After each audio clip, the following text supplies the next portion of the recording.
దేవుని నామం పొందాలండి. మీరందరూ బాగున్నారా?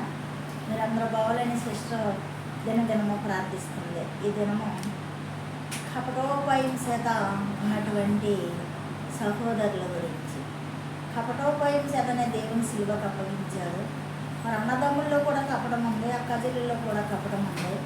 ఈ రోజుల్లో ప్రేమలు అన్నవి చల్లారిపోయాయి. కాబట్టి మరి ఆదికాండము 4వ అధ్యాయంలో కయ్యోను హేబేలు గురించి కూడా అదే ప్రస్తావన మరి బైబిల్లో రాయబడి ఉంది.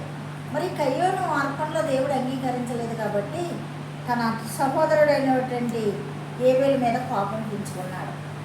కోపం పెంచుకుని ఏం చేశాడు? మరి దేవుడు కయ్యోను అర్పణలు అంగీకరించలేదు. తన ముఖాన్ని కనబుచ్చుకుని మరి ఆ యొక్క హేబేలు మీద, తన సహోదరుడైనటువంటి హేబేలు మీద కోపం పెంచుకుని చంపేశాడు కపటంతో. కపటం ఆ అర్పణలో దేవుడు ఎందుకు అంగీకరించలేదు? మరి ఎందుకు సహోదరుని ఎందుకు అర్పించాడు? నా కపటంతో చంపేసినప్పుడు ఆ క్రియలన్నీ దేవుడు చూశాడు. హృదయంలో కపటం ఉందా, యథార్థత ఉందా అన్నీ కూడా పరిశోధించే దేవుడు.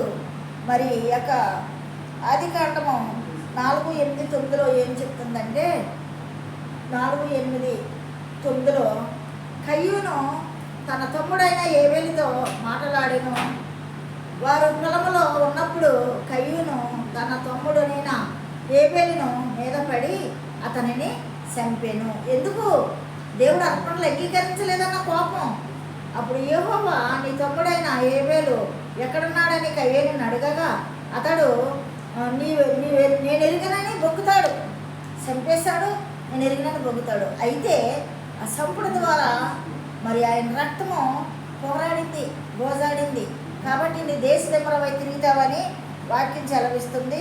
మరి అంతేకాదు, నువ్వేమేసినా కానీ ఫలించమని దేవుడు చెప్పాడు. నీ జీవితం నా జీవితం అంతే. మన హృదయంలో కపటం, ద్వేషం, అసూయలు ఉండి ఇతరుల పట్ల పగ తీర్చుకుంటే ఆయన మన పట్ల పగ తీరుస్తాడు. కాబట్టి బహు జాగ్రత్తగా ఉండాలి. అసూయ కపటాన్ని కొట్టివేయాలి.